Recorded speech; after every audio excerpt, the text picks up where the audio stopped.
The great Bobover Rabbi, who resided in New York after the war days, he escaped miraculously from the claws of the Nazis, and he built a whole dynasty, rebuilt a dynasty in New York.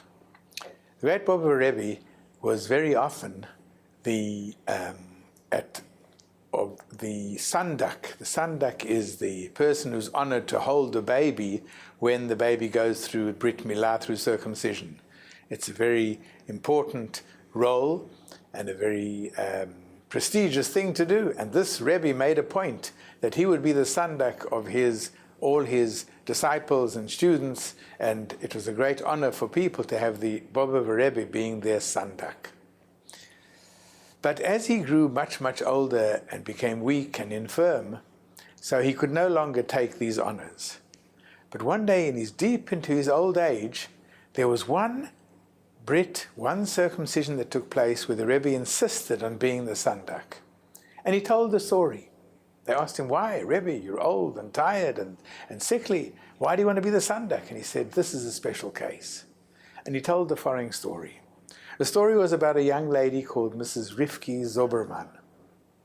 Rivki Zoberman was a young lady, got married, and for many years she was childless.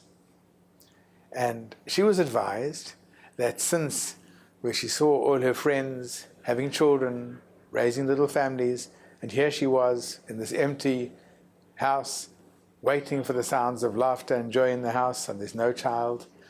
So she decided she's going to dedicate herself to another mitzvah, to the mitzvah of Bikur Cholim, the mitzvah of visiting the sick. And so she joined an organization, and she was assigned some sick people, and she would spend her days comforting, helping, assisting the sick. She came once into a hospital, and she was assigned to a certain Jewish lady in this hospital ward in New York.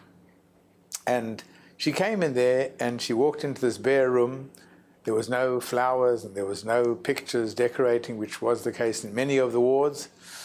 And she walked up to the lady, and she saw an old lady, very bitter. She was sick, but she was very, very bitter. At first, she refused to respond.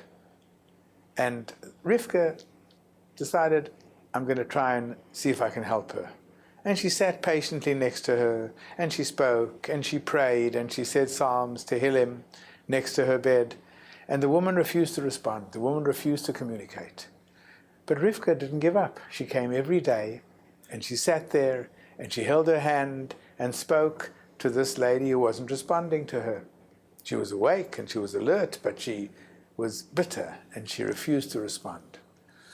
One day, she started talking, and she said, I see you really mean it. I see you're very kind.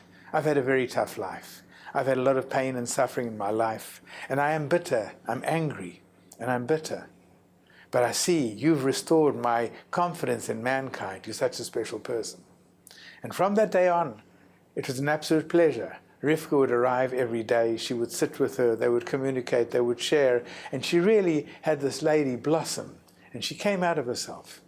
And this went on for several years, where she visited this lady in this hospital, until her health started deteriorating with age.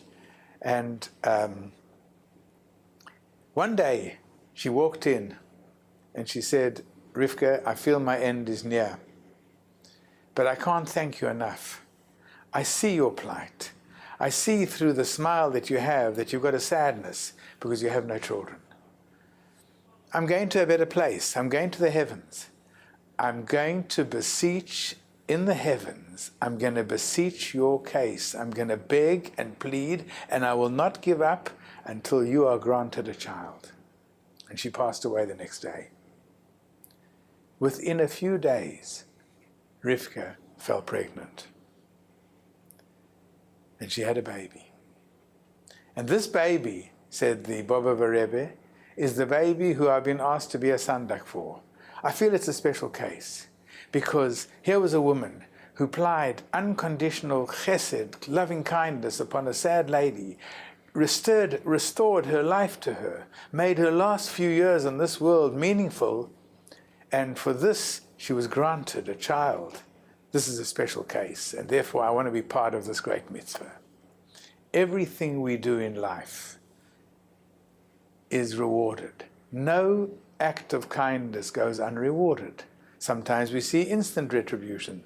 Sometimes we see instant gratification from a good deed one does. It takes time. Sometimes it's immediate. Sometimes it's later. But Hashem sees, God sees our actions, and He rewards in kind.